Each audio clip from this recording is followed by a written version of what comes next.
Hey and welcome back to Satisfactory. Today we'll be messing around with these trains a little bit more because the nuclear power can just wait. It's not necessary at this point. I'm not making an oversized factory at this point, and these are just more fun. Today I'm working on a proof of concept, which means that this smaller circular line is a main bus. These two I cannot remove for some reason, so there are still some bugs, but it is possible to clip these trains. They don't shoot each other into space like the sugar cubes do. But this is representing a main line that is going around the world, and this part is representing a cutoff to go to a factory that you have and just join back on, make a circle and join back on to the main line that goes around the world. So that's just a concept that I'm trying to set up here. I'll let you know how you do these mergers and splitters in a second. First of all, I want to say that if you press C, you can set the timetable.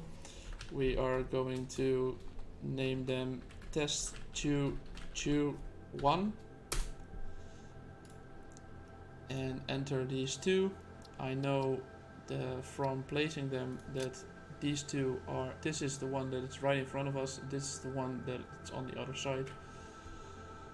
And if I cancel and exit, this should go towards the other station. Yeah, there it goes. I press C again.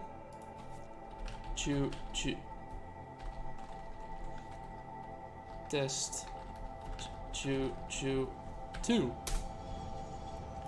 with a timetable going from that one towards the cutoff station that we have, and it's going as well.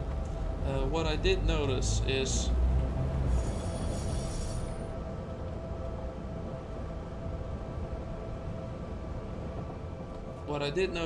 that a power pole the power is wireless, so as long as the track is being connected, you can then take your power out, so you don't have to run power poles alongside your track, because, well, these cables on the side here tend to represent that, I think. So the first one is going here. Let's see if it can figure out that it needs to go straight. Yes, it can. And the other one is just pulling into the station, clipping through the other ones. I don't know why I can't remove them or how I can't remove them, but the autosave also has them, so I can't go back to an earlier game where I don't have them unless I go back several hours. So it's loading in this case, because I did set up a loading and unloading with that station right there to represent factories being. This should then represent your hub. There it goes. This represents your factory, and this just represents another part that needs to go, because this train can't not go with the timetable from one station to the same station again. It has to go to another station. So to visualize that it can go straight on the same splitter, as you can see, it just flicks back the lever here, so it does work. It is still glitchy, it is still an experimental. They did update some things because of the floating parts that were right here last episode are gone now. There are still some visual glitches, and sometimes they don't figure out that they need to go straight if they're too close together at this exact moment. So that's something to consider, and probably for the devs to worry about. So this proof of concept does work, so that means that if you want to build a railroad around the entirety of the world, place some factories at random locations where the resource nodes are, you can cut off from that main track, put a train there, load it and unload it with resources, and put it back on the main track and going around the entirety of the world. I don't know if there's a limit on putting how many trains you can put on it, but as I said, at this moment, if they are too close together, they don't figure out that they need to be further apart. They don't figure out which side they had to go on, and sometimes it gets stuck. So it's an amazing proof of concept in this case. Well, I think this is probably going to be implemented in a base that I will be. If I ever will be starting over, it probably will be implemented there. So because I just love it too much, this concept. Are you going straight? Yes, you are. So as you can see, most of the time it works. Okay, how can you make those splitters? Oh, I unlocked. Need to put it back on the hotbar.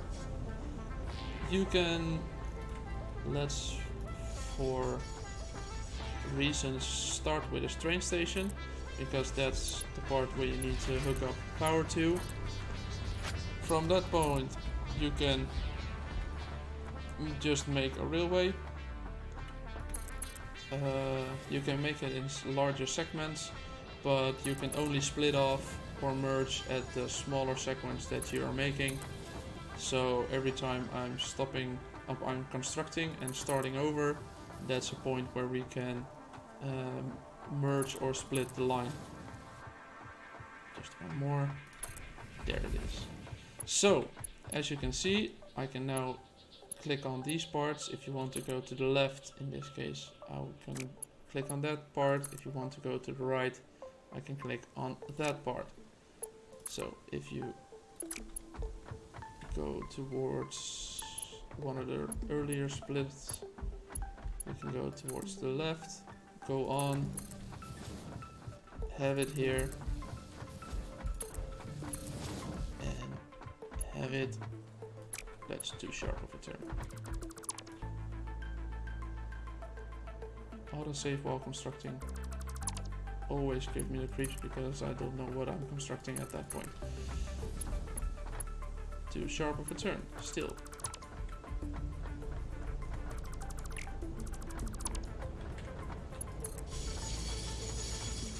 So let's make sure.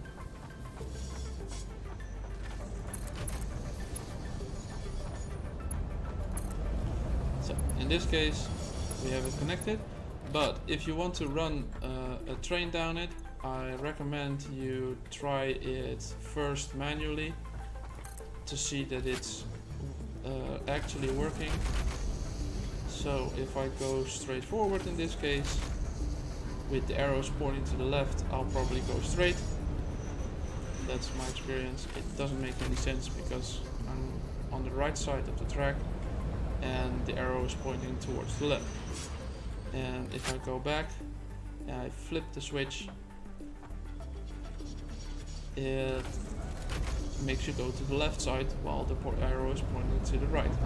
So as you can see, it worked. So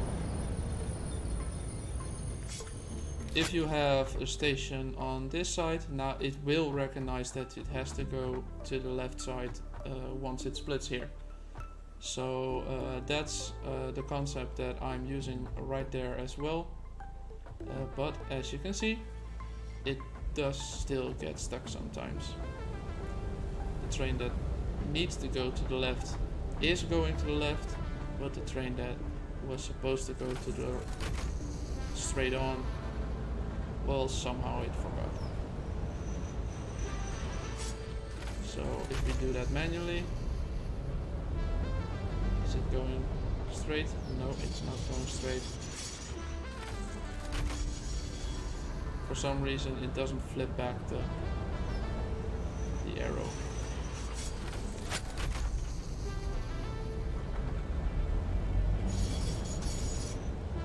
I couldn't flip the switch because it was doing it manually. So you need to drive around a little bit and then it will figure it out by itself. Don't know what it's doing, don't know why it's doing that at this moment, but yeah, it's something that is that you need to notice, that you need to make sure of at this moment of the experimental build. So that's splitting and merging of the lines and having a proof of concept that you can, well, run your entire factory of trains if you want to. You can make it a transport fever train simulator kind of game if you want to, with all sorts of tracks, all sorts of stations, all sorts of mergers and splitters. But the more complicated it becomes, the more complicated it becomes for them as well, and the more problems that you'll probably have. So I hope they fix all the smaller problems that are here at this point. So I hope you enjoyed this video, this small video. Oh, they're going to come here at the same time. That's a great way to see if it messes up and when it messes up. So one is going straight, one is going to the left. So my theory about them being too close together to notice it, well, that's just busted. So I don't know why it is doing it sometimes and isn't it doing it another time. So that's probably something for the devs. I don't think they'll be watching my videos, but well, who knows. So if you like this one, please make sure to subscribe, and if you want to see my nuclear video that's still coming out, well, I keep saying tomorrow, so I'll just keep saying it. So it will come out tomorrow, and I'll finish it up someday. But if you do subscribe, you do make sure that you eventually get a notification of it being ready, being running on power. But I'll see you in the next one. Have a good one, and